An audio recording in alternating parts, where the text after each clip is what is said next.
What's going on, everyone? Welcome back to the Monster Bass channel. You got Jeff. Oh, I'm not here for the video. You do the video. Today we're going to be talking about spring Squarebill selection, which I'm really excited to talk about because it's spring and it's about that time. Before we get into that, I just want to say you got Paul from Aggressively Average Anglers here helping you out today. If you haven't already checked us out, please go do so. We got a lot of awesome content for you. We have unboxings, gear reviews. We got an awesome live stream every single Wednesday at 8 p.m. Eastern. Let's get to the main point of the video here, which is selecting a Squarebill. So I'm going to walk you through sort of my mental choices, like all the things you should be looking at, that hierarchy, what's the most important thing, and you kind of trim it down to the least important thing. All right, so my first decision is whether or not I'm going to go with a silent Squarebill or whether I'm going to go with something that makes a little bit of a rattle or some kind of noise. So a silent Squarebill, like this is the Rapala BX Brat, is a silent Squarebill. So if I'm holding the hooks and everything and I give it a shake, it's not making any noise whatsoever. And then you've got one here, this is an evergreen, and it's got a huge ball bearing. So when you shake that one, getting a big old knock. So why do I like a silent Squarebill as my first choice in the springtime? Well, in the springtime, you get a lot of fish that are coming out of that lethargic stage, and they're gonna be feeding up. And a lot of times what'll happen, you get runoff, you get melt, and you get some a little bit dirty water. Now, yes, so noise can help a fish find a bait and go search for it, but what happens a lot of times in the spring when they're coming out of that lethargic time, they are just gonna go for a reaction strike. So I'm trying to set up a situation where they're just going to react to something very quickly. And that's where a silent Squarebill does a really great job. So what happens is you make your cast past where you think a fish is, you're drawing it in, and because it's silent, they may be somewhat aware, they may start to be aware of where that Squarebill is, but likely it's not going to be until right when it's right in front of their face because it's not making that big knocking sound and they're not fully aware of it. So maybe it bumps the stump or the rock or whatever right in front of them, or it just swims right by them, but they won't know about it till it's right in front of their face. Again, creating that reaction situation where they just are immediately aware of it, not until it's right on them, then they go take that bite. So I like to start with a silent. If that's not working, or if the water's really mucky and it's just not getting it done, then I'll switch over to something with like a really loud knock.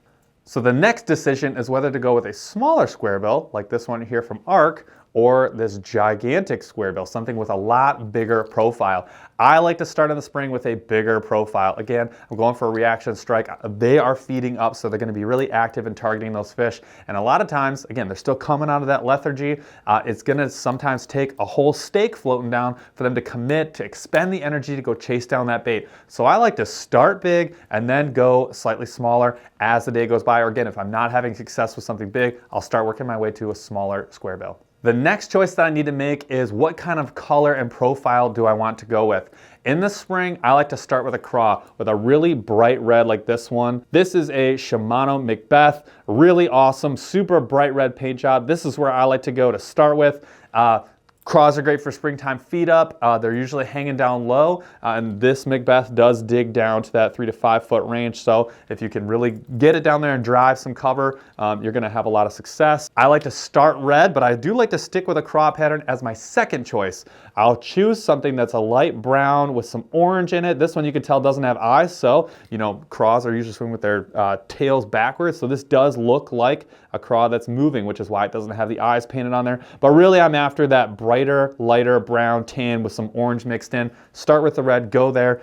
If that's not working, I actually don't go natural. I really like natural later in the season as we're transitioning into summer.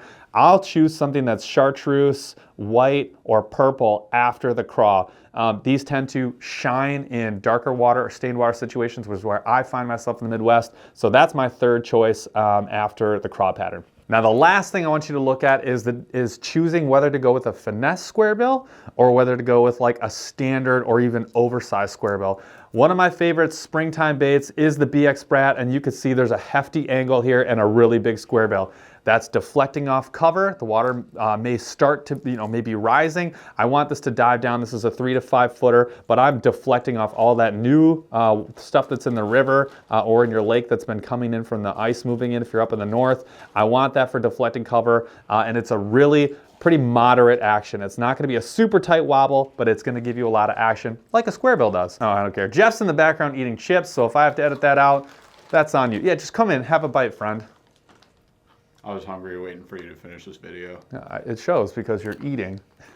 But your other option, other than the BX Brat, that larger square bill, is going to be a finesse square bill. If you're in a really open area, if you really are targeting specific tiny pieces of cover, this is going to have a nice tight wobble. You can see how thin that bill is compared to the BX Brat. I'll hold them up together for you. So here's the Rapala BX Brat with that sort of standard, really dug down deep, standard square bill, but then here's your finesse right there. I like to start with a nice standard wobble with like a big bill that's really dug in deep, and then I like to go to the exact opposite after that, which is that smaller, tighter finesse type square bill. Where I like to start is you start small, like a little Baca burrito, and then, you know. Jeff likes to start with a 2-pound dumbbell, throw that in, see what happens. Actually, there's nothing wrong with that in the springtime, I will say that. But we're talking square bills, we're not talking, what is that, square tails. Ha! All right, so that's what I've got for you. So again, it's more about, I like to start larger, a little bit slower and silent, and then with a craw pattern, like a really bright craw pattern, and then work my way towards the opposite end of the spectrum within each one of those categories,